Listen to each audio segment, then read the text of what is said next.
Oi, gente, voltei e hoje eu trouxe uma receita que tem sido bastante pedida aqui no canal, que é um panetone. O meu já está pronto, já até cortei para gravar para vocês, mas vocês vão ver só que receita boa que é essa. Eu já fiz aqui no canal a receita do chocotone. Aí muita gente me pediu lá nos comentários para que eu fizesse o panetone, então a receita tá aqui. E é super igual do chocotone, é bem macio, bem molinho, é uma massa bem boa mesmo. Tenho certeza que vocês vão gostar dessa receita. E então, ficou com vontade de comer esse panetone caseiro comigo? Muito fácil, deixa tudo de lado e vamos pra cozinha. Então vamos começar essa receita. Peguei uma tigela, estou colocando aqui 1,5 colher de sopa de fermento biológico seco, 2 colheres de sopa de açúcar, meia xícara de farinha de trigo e 1 xícara de água morna. Mas veja bem, essa água está bem morninha, não pode ser água quente ou água fervendo, senão você pode danificar todinho o seu fermento. E a dica agora é misturar bem esses ingredientes, assim a massa do seu panetone não vai ficar com gosto e nem com cheiro de fermento. Feito isso, peguei uma batedeira e estou colocando aqui 7 colheres de sopa de açúcar, 1 colher de sopa de leite em pó, 3 colheres de sopa de essência de panetone, 3 colheres de sopa de essência de baunilha e 2 colheres de sopa de rum, que é opcional. E agora, para finalizar, eu tenho 4 colheres de mel, que vai deixar essa massa mais macia. Mas se você não tiver ou não quiser usar, sem o mel também dá certo.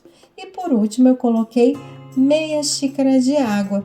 Esse é o gostinho do panetone. Aqui está a mistura que vai dar o sabor à massa. Se você quiser, você pode colocar um pouquinho de raspinha de laranja ou de limão. Também dá certo e fica bem gostoso.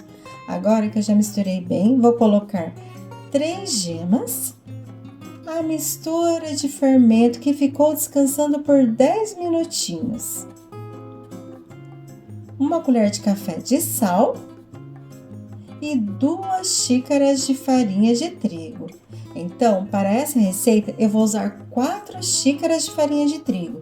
Mas agora eu coloquei só 2 xícaras e vou bater bastante, até que essa farinha não apareça mais na massa. Depois de bater bem, a minha farinha já não está aparecendo mais na massa e ela está assim, bem molinha. Então, eu posso colocar o restante de farinha que eu tenho aqui. Eu vou colocar mais 2 xícaras de farinha de trigo. Para essa receita, eu estou usando 4 xícaras de farinha na massa. Mas pode acontecer de você precisar de um pouquinho a mais aí na sua casa. Tudo vai depender de como você mediu seus ingredientes ou até do tipo de farinha que você está usando. Agora que eu já bati bastante a minha farinha, a minha massa ficou assim. Ela já ficou bem pesada, mas você percebe que é uma massa muito seca. Então agora a gente precisa adicionar gordura na massa. Então eu tenho aqui 3 colheres de sopa de manteiga, pode ser margarina, tanto faz, só precisa estar em temperatura ambiente.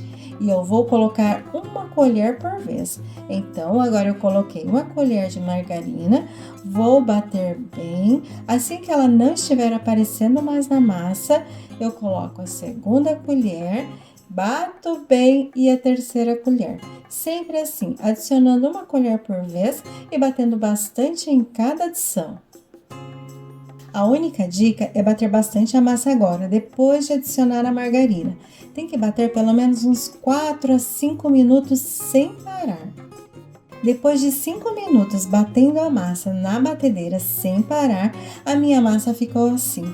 Ela fica bem lisinha, mas é uma massa mole. Não adiciona mais farinha, porque essa massa precisa ficar assim mesmo, bem molinha. Aqui eu só tirei a massa da batedeira, porque eu queria mostrar mais de pertinho para vocês. Veja só como essa massa é bem molinha e ela gruda bastante nas mãos. É assim mesmo, tá certinho. Esse é o ponto certo da massa. Então agora eu vou colocar em uma tigela, mas antes estou colocando um fiozinho de óleo para a massa não grudar, porque essa massa gruda mesmo. Então coloca um fiozinho de óleo, coloca a massa aí na tigela e eu vou deixar a minha massa descansando por 1 hora a 1 hora e meia. Como a gente tem o mel na massa, bastante açúcar, essa massa tem um pouquinho de dificuldade para crescer, então precisa ter um pouquinho mais de paciência.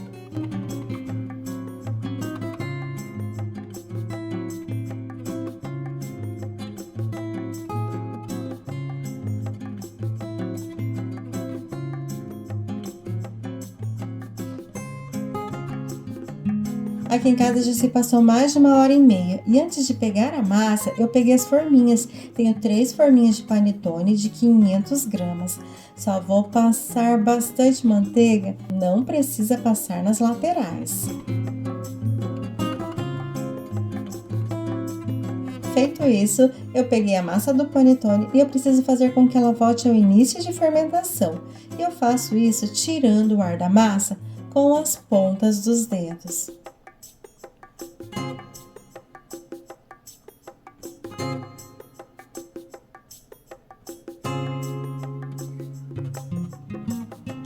Prontinho, então agora eu vou colocar um fiozinho de óleo na mesa também para a massa não grudar. Não precisa ser muito, só um pouquinho e tirei o excesso com papel toalha.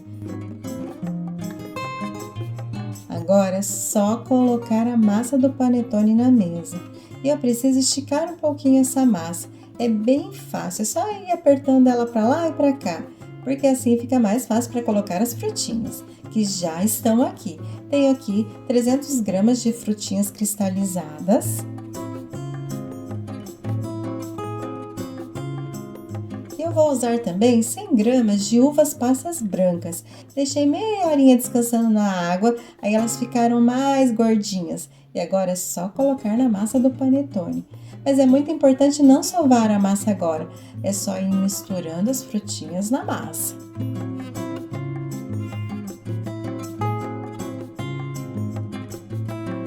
Prontinho, já coloquei todas as minhas frutinhas na massa. Então agora é hora de dividir a massa para formar os panetones. Eu vou fazer 3 panetones aqui na minha casa. Mas aí você pode fazer quantos você quiser, pequenos, grandes, médios, de todo jeito dá certo. Cada pedacinho de massa pesou em média 600 gramas, mas você pode colocar até 500 gramas se você for fazer para vender. 500 gramas é um tamanho ideal e suficiente para essa forminha. E agora é só fazer uma bolinha e colocar dentro da forma. Não precisa ficar apertando muito não, só faz a bolinha e coloca dentro da forma.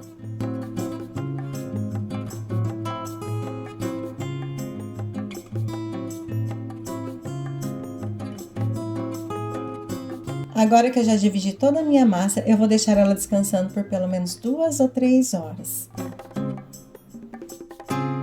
Aqui em casa já se passaram mais 2 horas e os meus panetones já cresceram bastante, estão bem bonitos. E o ideal é que eles não cheguem até o topo da forma, porque eles ainda vão crescer no forno.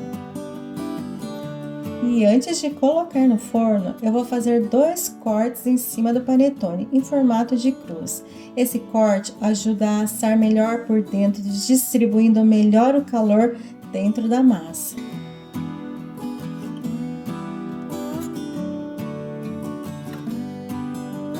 E agora eu vou colocar pedacinhos de margarina em cima desse corte. Essa margarina vai fazer com que ele fique mais douradinho e não deixe a casquinha ficar seca. Só para finalizar, estou colocando um pouquinho de frutinhas cristalizadas por cima. O meu forno está pré-aquecido a 180 graus e eu vou assar por mais ou menos 35 a 40 minutos. Mas fica de olho na sua casa, porque cada forno tem o seu tempo. Os meus panetones já ficaram prontos. Aqui em casa eles assaram em 40 minutos.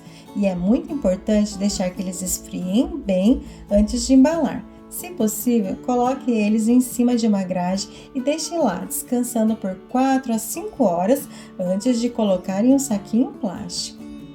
Lembrando que essa é uma receita de panetone caseiro, um pouquinho diferente daquele comprado industrializado. mas é muito gostoso e muito macio. Se bem embaladinhos, eles duram de 4 a 5 dias. Eu espero que vocês gostem dessa receita, que vocês façam na casa de vocês e se vocês fizerem, voltem aqui e venham me contar o que vocês acharam.